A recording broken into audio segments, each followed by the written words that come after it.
I'm getting my Bible up here. It says we're live. Are we live? I don't know. Aren't you supposed to have a chat thing where people give you the thumbs up? Well, I'm waiting for somebody to say something. Do we have That's anybody? what I learned from. So I learned from Brother Tyler. Someone give me the thumbs up, so you know we're live.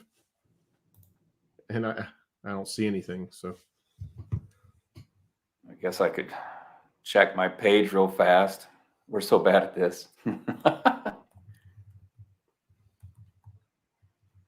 Yeah, maybe I'll put up my. Yeah, it says I'm live. Oh God, that's terrible. Yes. Okay. All right. We got one person. That's all we need, just one. Just the one. So. All right, you want to kick us off, HamrickCE? All right. So anyway, so far this looks like it's successful. I don't know. We'll see if, but anyway. So I got Bruce Peters with me here. Obviously, we're on polar opposites when it comes to eschatology. I take a futurist view that that Yeshua will return. He'll remove us prior to a 7-year tribulation that is to basically get the attention of the Jews. And then he returns and the millennial kingdom before basically remaking the heavens and the earth, and everything's, I guess, perfect after that. Bruce has a completely opposite take. Yeah, and I take the approach of the more amillennial. So there is no great tribulation. So I'm none of those things. I'm not pre, I'm not post, I'm not mid. I get mistaken for that a lot because I come up against pre-trib a lot, but I don't believe in any 7-year tribulation.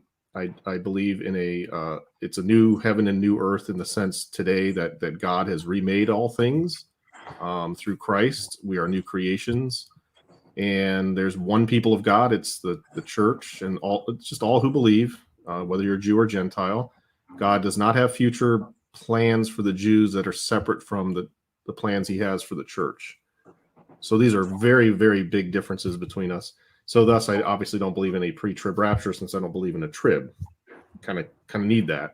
And then since I think of the 1,000 years in Revelation as being more symbolic of a very long time for the martyrs who died for Christ in the first century, I think of that as more symbolic, not a literal 1,000-year kingdom of Christ. I believe we're in the kingdom right now.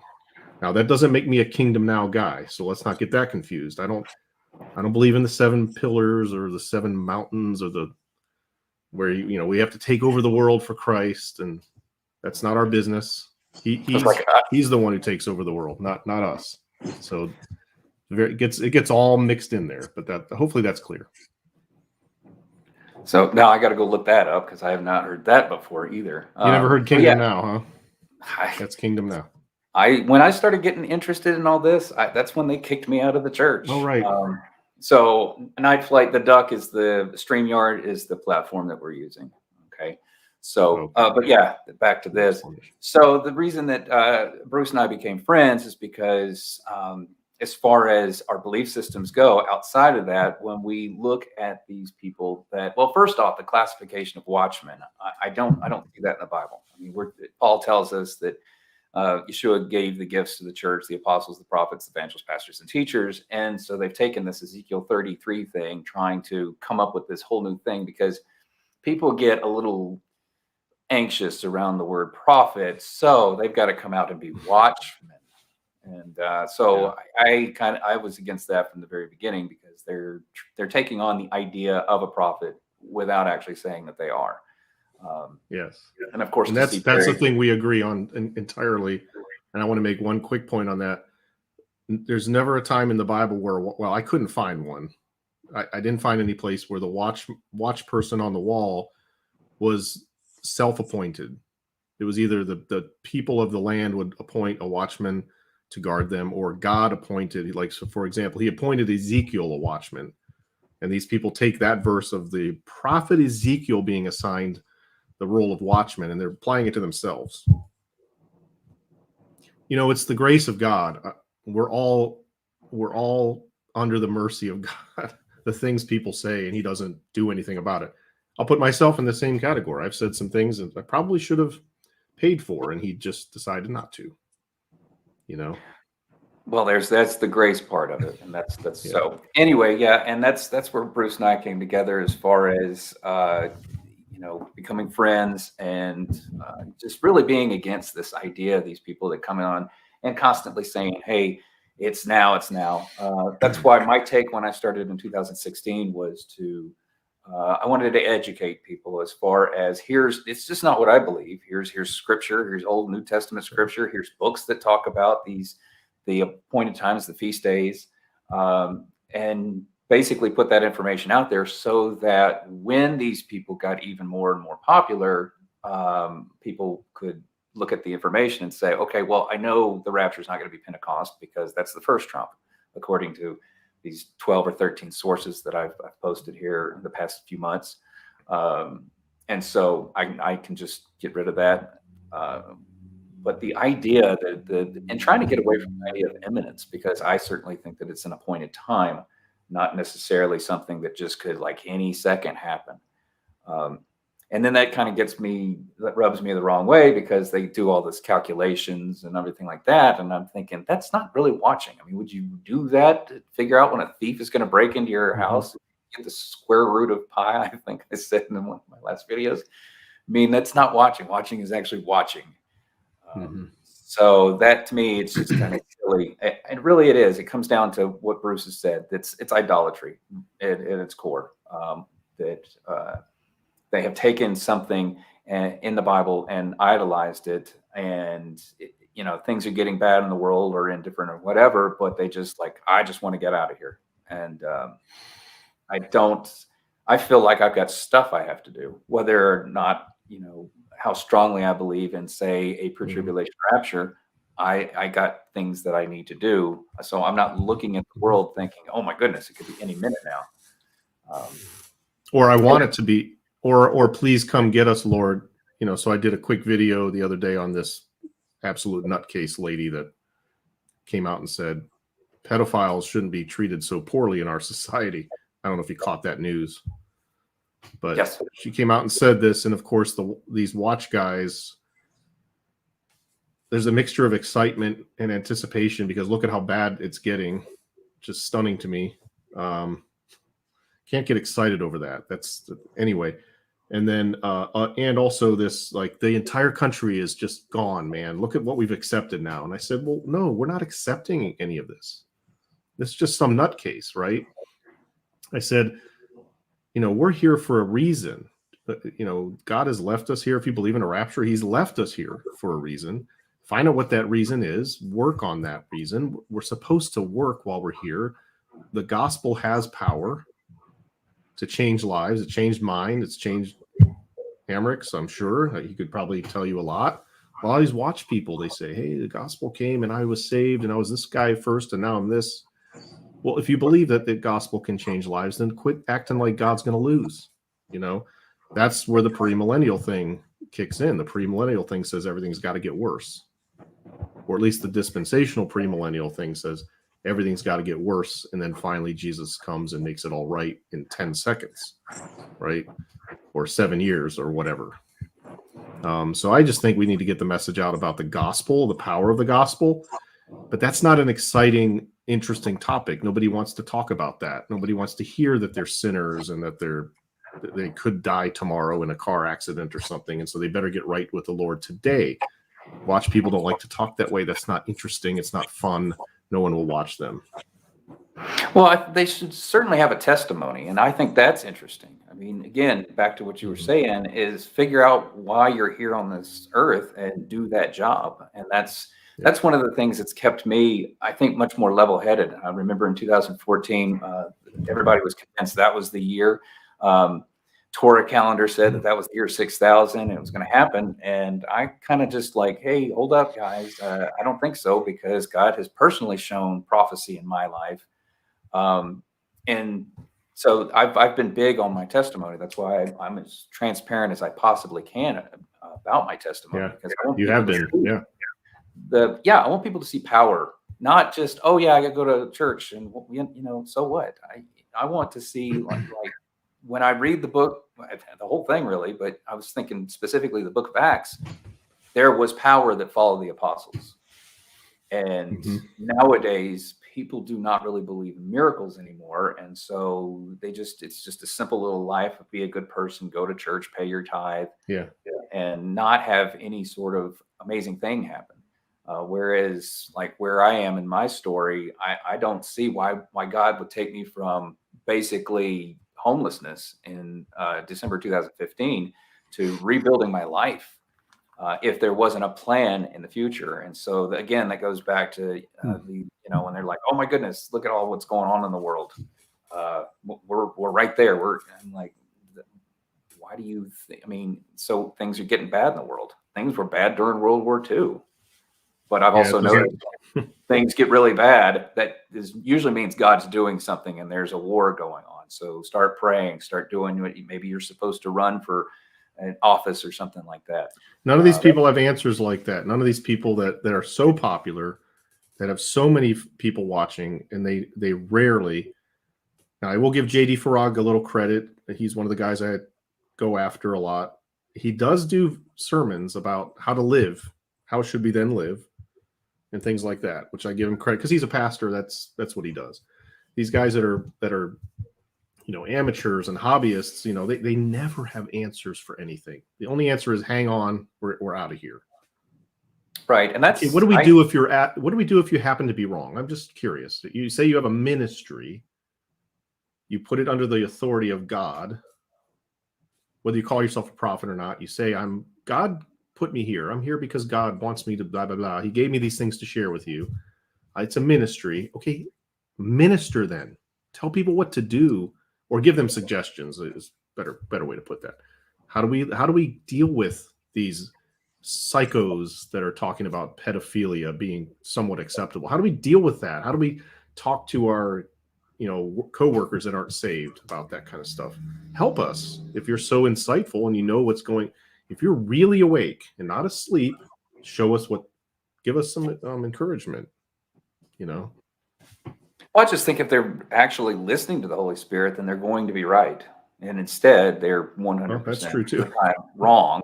I don't see like the power in it. And, and I've studied these people from trying to figure out their angle. And a lot of angles that people have is they want money. So when you look at what, Angry Santa's been doing, trying to build his little travel trailer park and starting a commune or some nonsense out there. But, when it's all about send me, I need more money. I need this. And, we got to set this up. I'm trying to help people, but yet he's charging for spots. And so that's that. Yeah. When I look at Mr. Monsanto, what I think happened with him was that I think because he was going to teach people the pattern in the stock market and swing trading. Yeah, you can learn how to swing trade. You can make a lot of money out of it. And I think he just lost. I think he gambled and lost everything. Yep. And he just wants out of here. And so he's just going to sit there and say, oh, this is it, and not do anything, not try to rebuild his life, not try to go out. I don't see sitting in your office talking about all this stuff is like very helpful. It fulfills his right. It fulfills. I'm judging him based on what he says and how he acts. But I am judging, and I just think he likes attention. This is a really interesting subject to a core group of people. We now have technology that enables just a normal everyday guy like you and me to get in front of tens of thousands of people. Think about I'm a digital marketing guy. And think about who you are in your job. Okay, imagine if, as much as you know about the technology you understand, every week you had a little YouTube 20-minute, half-hour video and 150,000 people saw it. They saw you talking about what you are most interested in. And then they got on the channel and said, oh, you're amazing. I love you. Oh my God, I'm going to share this with all my friends. How would that make you feel? Probably pretty good about yourself. It's a nice feeling, I bet. Right? At first it was, but that's what these people are getting. They're getting right. And JD Farag was mobbed. I knew a guy that told me he went to Jan Markell's conference 3 years ago or whenever it was the last time Farag was there. mobbed. He's here in the middle, and it's 20 people deep around him like this, trying to get next to him and take a picture with him. Yeah, and that's one of the reasons I try not to You got a even look at. problem. I don't even look at how many subs I have. I mean, because it's really, there's like a core group of people that have followed me over the years. And the 6,000 number isn't even accurate. But when it first started happening, I mean, it really just does play with your flesh. Or if you start making monetizing, which I never did, but I can imagine like when you first start getting those checks in from Google because of the ad revenue, and it's just like, oh, I'm going to continue to do this. I got to build this up. For me, it's like I have to ignore all of that because I'm just going to put myself out there, whether or not people like me or hate me or whatever. I'm just going to do the best that I can to teach and make sure that they have the tools, that it's not just my opinion, but hey, let me show you, here it is in the word, here it is in this book or something like that. And then they can take that information. It's not what HamrickCE says. It's, hey, it's what his citations say, and then go from there. But yeah, that is a big thing. I mean, Barry and I started at the same time, and he's what, 70,000 subs, somewhere around there. I mean, that's got to be a huge ego boost. Like, oh, look at all these people that just love me. He talks about it. He talks about it every once in a while. I don't remember if it was an older video or a newer one, but it was in the last year, and he said people in my neighborhood would be stunned if they learned that. I mean, he's saying this right out in front. They would be stunned and amazed to learn that this guy that's living next door to them has 65,000 people following him and listening to him. And it's just amazing, you know, like, yeah, because you're isolated in this situation. It's not real. So you got to make it feel more real. Like there's 60, that's a stadium full of people, you guys. And then he had to bring in moderators. He had to bring in moderators because he didn't want to see all the bad comments. Yeah, he didn't like that. That made him feel bad. You go to these people's page and you see all the praise and nothing bad because they just go in and mute. And you know what though? I get it. I get really nasty comments. I leave most of them up, but it hurts. You know, we're human. It sucks. Especially when they're the same things over and over and over again. Like, I get it. I've heard that, and I'm sure he hears if he left it open, a bazillion anti-pre-tribbers would be just throwing their talking points at him all day. It's like, okay, I get what you think. It's not going to change my mind, you know. But yeah, so to me, it was a switch that kind of went off in me in 2016 because I didn't even have an account where I could comment because I knew how bad people were when they comment on a comment that you'd make, and all of a sudden I just didn't care. Like sometimes I just find it amusing, especially when I'm told you're stupid and they use the wrong "you're," and then I correct them and then they just go away. But I do want to say something to this and that. They're talking about the Christians in China and the tribulation. So yes, I in my own life, I've been through my own tribulation. I have not seen my children in over a decade. When my wife left, I mean, her goal was to try to destroy my life and replace me entirely. So I've been through a lot in my life. And yes, we're going to go through tribulation. But when we talk about the great tribulation or the day of the Lord, that's a whole separate thing that I glean from when I look at the prophets and that there's this time coming where God's going to judge the world. And that's what I'm referring to when I say the tribulation. Can I ask a question on that, Chris? Go. What I thought it was the wrath of God that we were escaping in the rapture, not tribulation, but just his wrath. Well, the tribulation is the word that they give for it. But if we go to the Old Testament, the day of the Lord over and over again, where he talks about coming out of his place to punish the inhabitants of the world and stuff. When we go into the book of Revelation, the first half of it says it's the wrath of the Lamb, and then the second half is the wrath of God. So we can see that that's actually taking place when you go through that particular vision that John had. But yes, that's not the same as you personally going through something, or these people that are oppressed in this country where they don't want you talking about Yeshua at all.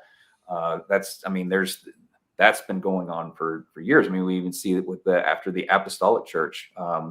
They couldn't shut down the apostles, so let's go ahead and start sticking Christians in the Colosseum and let them get ripped apart by wild animals. And So, and then that didn't We don't stop have it. any.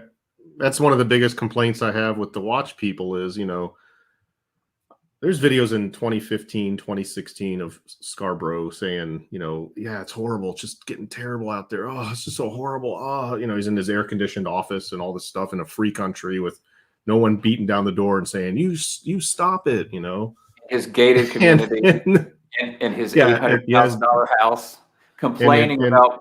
There was one video yeah, where he complained about the greed of whatever, and he's like, the median priced home is this, and I'm just like, you're living in a yes, house that's $800,000 when the median priced home is 150 in your area. yeah. He solicitously went off on that one, like he couldn't wait to see them all go down, man. They're going to go down in flames. Their greed has gotten to. But yeah, it's not just. And then in 2020, all of a sudden, 2018 was normal. That was actually those were the good old days, And so I'm always saying to them, like, so first of all, you guys you don't have a concept of what real tribulation actually is. We don't have a sweet clue what it is. We really ought to stop complaining and whining, because there are people in China right now who have to sing hymns quietly so that the police don't arrest them. And meanwhile they're giving the gospel to their neighbors freely. Right, because they believe in it. They believe in the power. They could die for that. Yeah, they could die for that. We have churches. I passed 25 churches on my way to church. I mean, come on. We don't suffer. We don't know what that means. And we don't know what the history's taught us. Nothing, I guess, because they don't know how much. But here's the other thing, Barry. In 2018, you thought everything was terrible. 2020, you thought, 2018 was actually not terrible. 2020, now that's terrible. How do you know in 2025 something worse isn't coming? How bad does it have to get before you know for sure you're at the end? You guys don't have any. Well, the birth pains are getting. We don't know how bad this is going to get. We don't know what. I did a whole video on birth pains and how it makes no sense to use those as a comparison because we don't have the date of the birth. Well, also there's a prophecy that's in I think it's Isaiah, but I could be way off, where it talks about she gave birth before her birth pangs happened. Like it was like that's Israel becoming a nation in one day. That they claim. No, that's not. That's the church becoming a nation in one day. That's Isaiah 66. They say that's 1948, and I'm like, wait a minute. The Holocaust was a main reason for Israel getting their statehood. That's not being born without labor. It's the exact opposite. So I'm gonna Night Flight here that just posted. So let me address that. Yes, this is what they want to do. This is their plan. And the thing is, when I start to see the enemy really trying to push home, like you're at that 1 yard line and you're trying to get that ball in, that's when it all falls apart. I mean, remember what Hitler's goal was the eradication of the Jewish nation. And instead of that happening, the Jews ended up back in their land. Every time that I see something bad happen and just start getting worse, it usually means that, God's pushing forward one way and the enemy's pushing another way. And it usually, everything that the enemy does, it just fails. And so that is the way that I'm gauging the world right now. Like everything was normal, leading up to this. And then all of a sudden things got crazy with the lockdowns and the shampoo and all that kind of stuff. And the enemy's not going to be successful. So I'm not worried about it. That's why I have a lot of hope for the future. And I'm not sitting around thinking, oh my gosh, look at the world as it is now. Because, and we're out of here. It's like, I would never peddle even the rapture like that. That's not what that's for. That's a whole other concept, but it's not, because things are uncomfortable in my life. So I want to get out of here. When things were uncomfortable in my life, I spent a lot more time studying the word because I wanted to understand what is going on in my life. Is there somebody in the Bible that I can, look at and say, this is an example for me? And Joseph was a very good example, because I do identify with the fact that, 21 years ago, I had a dream about all the stuff that was not all the stuff's going to take place in my life, but sort of an overview. And now I'm 2/3 the way through that dream. And a lot of people, they're just, I had a rapture dream or something like that. I'm like, well, how does that help anybody? That doesn't help anything. If you're going through something, usually God puts something at, like Joseph, he was about to go through some stuff. So God gave him a couple of dreams. And then I always read it as he got sold into slavery and his life just went bad. And then he got accused of raping Potiphar's wife. And so then it went from bad to worse. Now he's in prison. And then a couple of years ago, it dawned on me, no, God was promoting him. He went from running Potiphar's entire house to now running an entire prison, then running the entire country. And that was how God was working through his life. And we can look at that and say, that's impossible. How does this little Jewish kid that's, in prison going to end up running the entire world, the known world at the time, without the power of God? And that's, again, goes back to when I talk about my testimony, that I want people to see, like, hey, this is where I am at right now. Let's see what happens.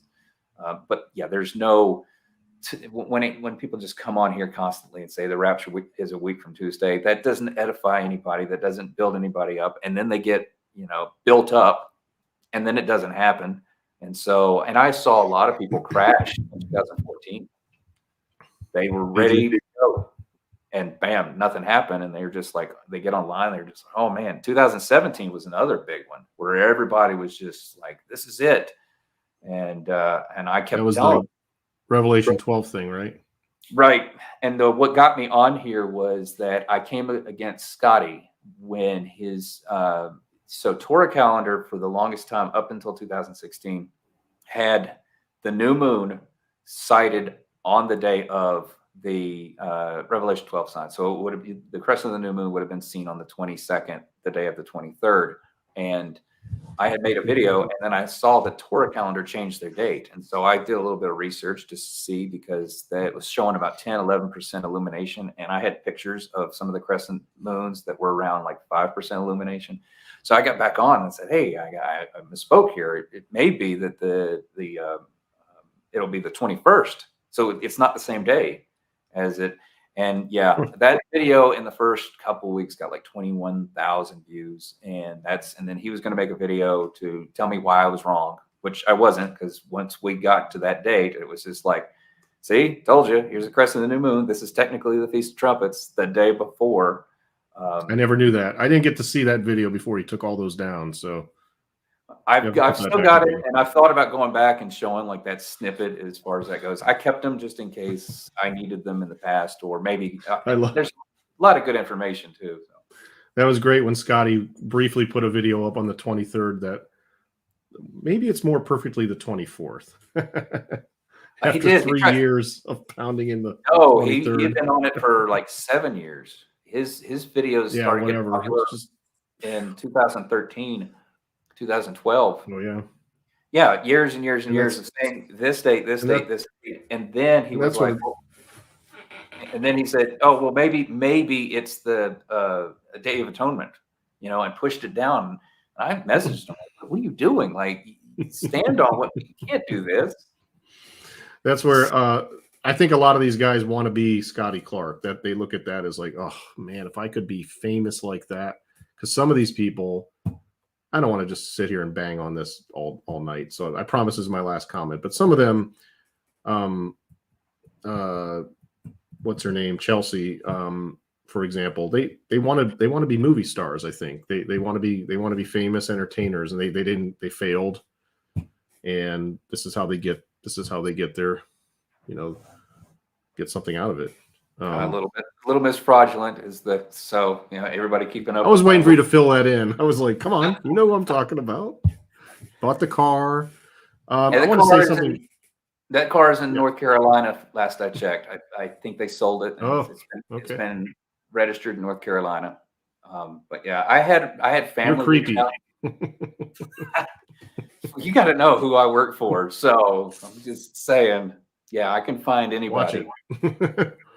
But no, before you go on that, just real quick, back to your tribulation and your discussion about going through and what Joseph went through. Man, do these rapture guys hate these verses in Romans 5. Romans 5, verse 3-5. We glory in tribulations. Whoops. Knowing that tribulation works patience, and patience experience, and experience hope. Wait a minute. I'm supposed to have this hope of a rapture to get me out of tribulation. This is all backwards. Yeah, it sure is. The tribulation we go through builds us and creates a people that have true hope, which is what the hope of the Bible is. The hope in the Bible is not, gee, I hope my team wins on Sunday. That's not the hope we're talking about here. It's a true understanding and belief that's really in your core. You know it, and that's, you only get there when you go through the pain and the suffering and get the experience, and that builds you into that. That's that's the kind of thing they should be talking about, instead of hang on for a little while longer. We'll be out of here. Right. I mean, and that's the thing. That's why we need prophecy. And I want to, real quick, no, I'm not dogging on Scotty at all. That's a whole other thing. No, I was talking about the video that I had made, and that's what got me on the horizon as far as that. But yeah, that's the idea of, we don't need prophecy when everything's perfect. We get our new celestial bodies, as Paul talked about, and we're in the spiritual realm. We're no longer in the where it talks about mortal must put on immortality, and et cetera and so forth. You don't need prophecy. You don't need dreams. You don't need healing. If everybody's well because their spiritual body, you don't get sick anymore, then obviously the gift of healing is like useless.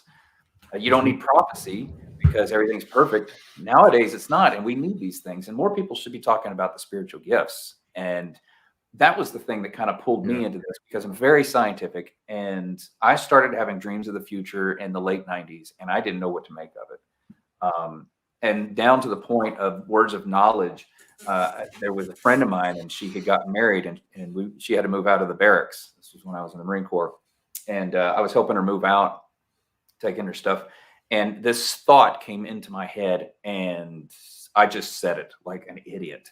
And I said, "Why are you thinking about cheating on him?" And she dropped her box and backed up against her car. She goes, "How did you know I was just thinking about that?" And I'm like, "Answer the question." Like, I had no idea where that came from. And so God was actually working on me to get me to a point, because I really didn't want to have anything to do with God, because I saw the people that followed him, and they were horrible people. And I didn't want to be a part of that. And then I realized that just because these people over here act like this, that is not a reflection on somebody that truly wants to serve God, and to have things happen in their life that could be up there along the lines of miracle. I mean, for me to even where I am now, I never thought I would be back working in this sort of career field. I thought my life was over because of what my ex-wife did in my life. So and then there were a lot of, even the guy that interviewed me told me, he says, you're low or medium risk for a top secret clearance. He says, we'll bring you on. He says, if you're high, we're not going to do it. Doesn't mean you can't get one, but we're just not going to take the money because they're really expensive. And so anyway, he sent me the offer letter, and I was working with the security, and she was just like, "Sir, you're a high risk." And I was like, "I thought you weren't going to hire me if I was a high risk." And it just got like really quiet. And I was like, oh, again, he took a chance on me. He didn't know me from Adam. I'm sure the fig leaf would have given it away, but he took a chance and said, "There's something about this guy. Let me, and it could have been the Holy Spirit in him that just knew, like, I got to bring him out here and do this." And so he gave me a chance. Wow. So that you look at that's a miracle. Yeah. Or that's at least the power of God in your life. That is the power of God. The little thing, like, my attorney worked for free for 11 years. At the first time I got thrown in jail, I mean, I had done all the documents. This is how much I'm going to cost per hour. And then after about 3 or 4 months, they had got me thrown in jail for an overnighter. And when I got out, he says, "I'm not charging you for my time." This is not a believer, but he just felt like the right thing to do was to represent me. And he did it faithfully for 11 years. And even told me, he says, "Your daughter's going to come find you. And when she does, you just send her to me." And he says, I will defend her as I've done you for the past, decade or so. And so, yeah, I went there. It goes back to that money. I was never rich. I never had the kind of money to afford an attorney for 11 years while all this stuff was going on. And so there's other things that God can provide that it's beyond money. Like, yes, if you were rich, you could have hired him, but I wasn't. And so that was really an interest. And not only that, but when I gave him my retainer after the divorce was final, he sent the retainer back to me. He was like, he knew, when you pay cash for an $800,000 house, I guess you really don't need, somebody paying you that's making $40,000 a year. So I just wanted to see the power of God in my life, and I want people to see it, and I want people to want that. And it's really interesting because when I do have conversations with people, they will eventually say, "Wow, that's really amazing! Like I can really see God in your life." That's why I don't say like this here in the YouTube space is my primary ministry. It's what I do out there. I just take some of those experiences and then kind of put them here so that people can learn. That's one of the reasons I wanted my face shown, and I wanted to be able to bring up these resources, whether it's the Bible or books or something like that. I wanted people to see it, not just read it off like they do in church or something like that, or read along, open up your Bibles. I wanted people to learn. And I figured that if they have a hunger for God, then they're going to want to have more and more of his word in their life, so that when they come across hardship, like the stuff that's been going on for the past couple of years, they're able to just go through it, not look at the world, not get beat down and say, oh my goodness, this is terrible. I've got to get the shampoo or I lose my job. You come up, you make a decision. What are you going to do? For me, I made a decision. For a couple of weeks, I toiled over it, and I said, no, I'm not taking it. Don't want it. I'm not going to let you stick a phallic object in me and ejaculate some unknown substance. So I'm not doing it. And after that, I had peace. I'm like, okay, not worried about it. And then they put that injunction over there for military contractors and stuff like that. Like December 7th, everybody had to be fully shampooed by the 8th of December, and then the 7th, that injunction came through. So, and look, if as a premillennialist, do you believe the world is inevitably going to get worse, or do you believe it'll maybe go up and down or anything? I think what we're going through right now is it's going to break. There were a few things that I felt like that God told me right before all this stuff started happening, which I've kind of been leery about saying. But I have a suspicion that what's going to happen is they're going to break the monetary system so that they can usher in, like the plan is to usher in their new digital currency or whatever nonsense that they want. And they were talking about that a decade ago because they don't like cash. They don't like cash for the simple reason that it is debt that does not accrue interest, accrual interest. And they were talking about keeping up with the serial numbers of like a $100 bill. And then let's say you lost that $100 bill on your coat, and then the next winter you got it back out. Well, it lost $5 of purchasing power because of interest. And so you go and you try to spend it, and Walmart's saying it's only worth $95 because of the interest. So whether it's $100 bill or not makes no difference. If I have $100 in my checking account, so that's why your checking account probably earns some sort of interest. I think what's going to happen is it's going to entirely backfire, and they're going to end up backing everything with gold because this is a global problem. Everybody is 100% fiat except for Russia, and that's the first move that I've seen where we tried to put all those sanctions on them and crash their ruble. And so Putin's like, okay, it's backed by gold, and then it just shot right back up. And I mean, so you think that's inevitable, and that crash is coming, and I'm not hearing you say we're going to be out of here before then. To your point on maybe we will in your mind, but you're just not saying we are. We're not out of here in my mind ever, so it's a moot point.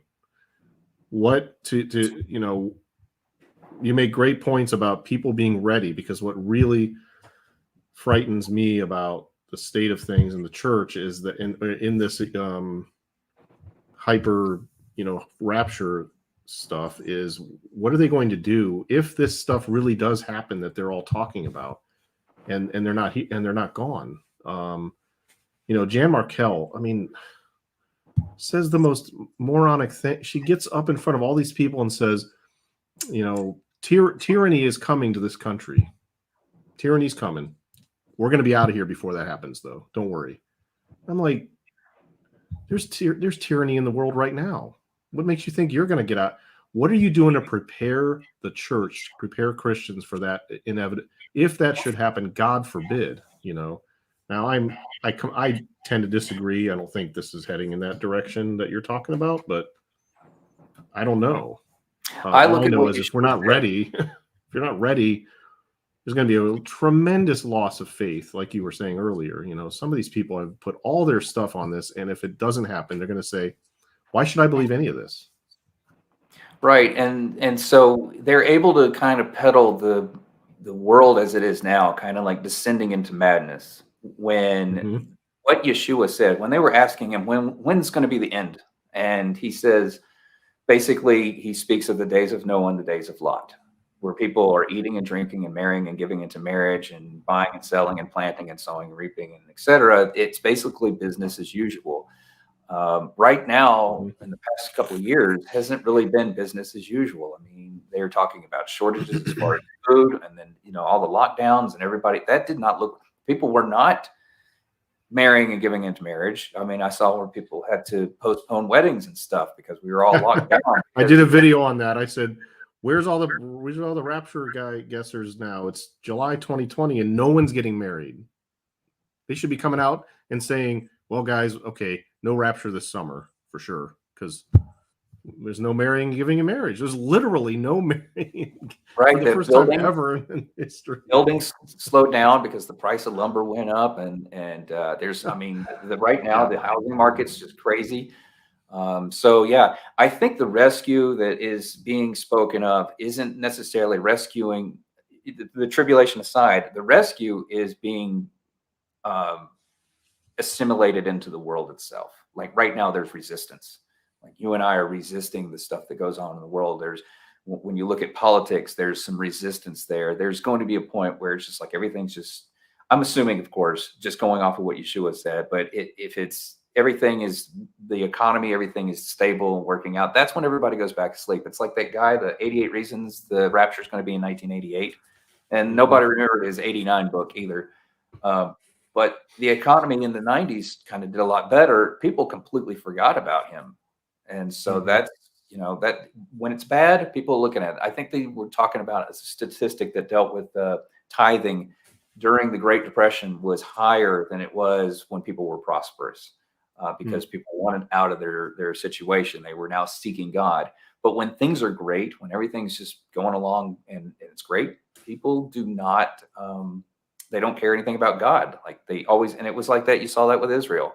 Like they would, they're serving God. Everything's great. And then they don't want to anymore because everything's great. They don't need God. Everybody needs God when things get bad, but when everything's good. But you know what? When these guys get on their channels and start preaching the gospel, it needs to be the gospel, not get on the ark because the ship is going down. That's not the gospel, Chad. Yes. Chad, if the ship was right as rain and sailing in clear waters, guess what? You need Jesus. It has nothing to do with whether the ship is sinking. That's a very dangerous way of putting it. The most successful person in your life needs Jesus just as much as the guy that's, choosing between the jab and his job or whatever, whatever you pick. So very scary to me that type of gospel, quote unquote, is being preached. It goes with the fear, which fear can be a motivator. Yes. And discomfort brings us to God. Yeah. But there still has to be the element of conviction of your sin in there. You have to say, Lord, I'm a destitute sinner. Yeah, I'm a multimillionaire. My family's perfect and wonder everything's great, but I'm still a dirt, right? Right. That's what the gospel is. So right. And it's also, so you get past the sin part of it because that was taken care of on the cross. And then now what? The Baptist, there was what we used to say is for the Southern Baptist, wet them, set them, and forget them. There was nothing after that. That's just like, okay, come to Jesus, and then we're going to dunk you. And then, there was because we don't believe in the spiritual gifts or anything like that. Like now that you're in, like learn a little bit more, try to figure out. Well, there's no discipleship after that. Go and teach all let's see, Jesus said, go and teach all nations what I've told you. It wasn't just be saved and believe in Jesus. It was teach them, make disciples of all nations. So, and a lot of churches have these discipleship programs and blah, blah, blah to sort of cover that base. But I really think, and we can have a whole discussion about this, but I think the spiritual gifting of people in the church is just woefully underutilized. We got millions of Christians just sitting in church doing nothing, getting it out of the way for the week. And they're not using their gifts because they're not being told how to use them. And I'm not talking about all the sign gifts and the prophesying and the healing and all that, which I do think are still in play, for the record. It's another thing we agree on. This is kind of boring because, we've agreed this whole entire time. Well, we can argue next time. I know. Yeah. I still got to get back to you on that First Thessalonians debacle of yours. When I said to Tom Cody, that's not what it says here, and you got all in my face, and like, yeah, it does. It says right below there in chapter 5. Remember that? I have to look. That's what started this whole thing. And we've also been learning each other's belief systems over the past few weeks as well, because I'm coming in completely blind as far as Bruce believes, and so even before we started this live stream, we were asking questions back and forth and trying to figure out where people were. So, but that's the point of this being boring, is that we're not fighting. That there should be some cohesion when it comes to the body. Yes, people are going to have disagreements as far as what they interpret Scripture is saying, but that's the fun part for me, to actually get the conversation going. And he's been asking for it, like, without all these other watch people out here. He's like, hey, call me, text me, let's have a conversation. I doubt any of them have contacted you at all. I will say I had a guy early on. Now I'm forgetting his name. He doesn't do YouTube anymore. He's on Rumble or something. And I actually got on the phone with him 2 or 3 times, and we talked. And then another guy that was on my channel, he started yelling at me, and I said, hey, give me a call. Here's my email. And we talked, and he helped me. I actually took down some stuff or changed something I was saying, because I was like, you know what, that is bad. And I've had other offers, and Tim Henderson and I exchanged texts for a while at the beginning when he first started going, and we just never connected and whatever. So I do get the occasional bite there, and I don't know why we can't have more stuff like this. Like, hey, me and whoever, I'm not going to sit here and yell. Let's just talk. I'm not afraid.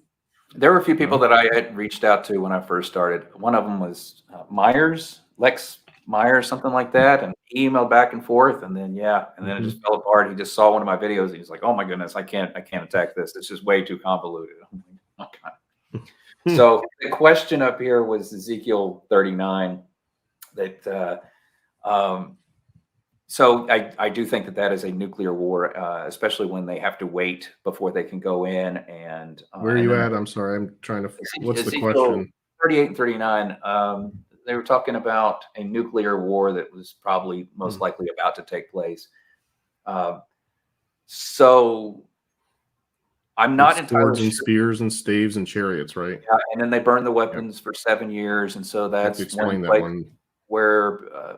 So if you actually take the time to go through it, you're going to see that they actually hire basically contractors to go in, and when they find a bone or something like that, they mark it, and so somebody can police this up later. But what it looks like happens is there is an actual nuclear war that takes place. So, Israelites were not allowed to touch dead bodies.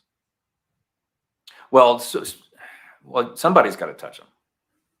I know, but that's why it was written that way, because it's an ancient prophecy. And it's actually not a war. It's just a plot that God thwarted before it happened. Yeah, and I've got to go back through it again. It's been a while since they mark them because they're not allowed to touch dead bodies. They have to be purified then. So they always had to deal with the dead. But here they got just a slew of dead bodies. What are you going to do? You're going to have to make plans, because all those people have to be purified then after they touch them. So. Well, there are things that are considered unclean. Can't just everybody just pitch in and help.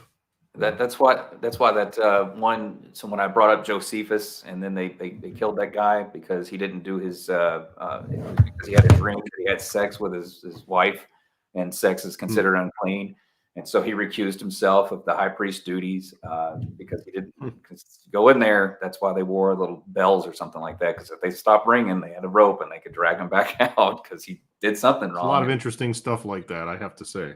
Yeah. So yeah, but no, just so people know, I don't believe this Gog Magog thing is a future event.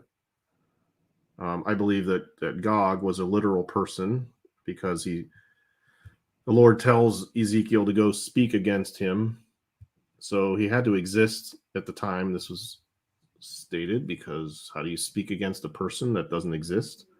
And then it's a plot, it's not a war, so he's wanting to do this. He's wanting to take Israel, and God stops him before it happens.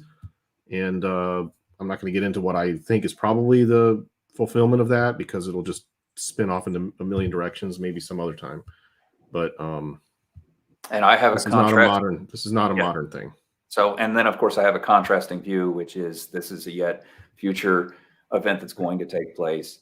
But also that Gog Magog is not a physical person, because he points his face to the area that they're supposed to be. And you have 1,000 years later, another Gog Magog war. So it's an area, as far as I'm concerned, not necessarily a person or a spirit, because we are told that we don't fight against flesh and blood, but principalities, powers, and rulers of the unseen world. So I see it as a principality of a certain geographical area. Much like where I work, that town is, we won't get into that, but yeah, there's a whole spirit there that I go into, and it is completely different than here. And it's really interesting to go into that town and be like, oh yeah, these are some of the laziest, prideful people I've ever met in my life. That's why I didn't settle there. So yeah, anyway, that's the sin of Sodom. So I want to go ahead and wrap this up, because we're at like 51 minutes, and we'll see how that, because I know some people that's a long time to sit around and wait, watch two listen to two guys banter not back and forth. Not even fight, not even argue. Like, oh my goodness, this is boring. Like you said, it's boring. So yeah, so I'll be curious to see what the comments will be after this, because we only had about 24 people that were able to make it. Yeah. So. After the fact, yeah, and I'm happy. We'll do it again sometime soon. If we do it, let's not wait a long time. Let's find some topics to debate. I'm not a debater. I'm not like I didn't even go to classical school to learn debate lessons or anything. I don't know the first thing about it. But it might be interesting to get two takes on one issue or something like that, and talk about it back and forth a bit. But yeah. I'm going to share this on my channel as well, if I'm allowed, if you'll permit me. Yeah, no, that's perfectly. I mean, imagine, yeah. So put it out there, but yeah, I'd like to start bringing on. Well, I doubt they'll come in. Like, it would be interesting to see Barry or Chad or somebody come in and say and defend their, like, how do you know? Well, I know. I don't know. It's just, you've been doing this for 5 years or whatever. 2016 is when he started, and nothing's happened. And to me, it's like, at what point are you humble enough to say, okay, I was wrong about this? It's not even a belief system that he has, but it's okay. Apparently it's not as imminent as I thought, because here we are 7 years later. And then that's really where it comes in, the idolatry. But that's the thing about going back to sin, is that you realize that you are just a terrible human being, and you don't want to be like that anymore. Personally, when my life fell apart and I was losing everything that I worked for, I got to a point where I was angry with God, and I was like that for a couple of years. Just really, I didn't want to have anything to do with God.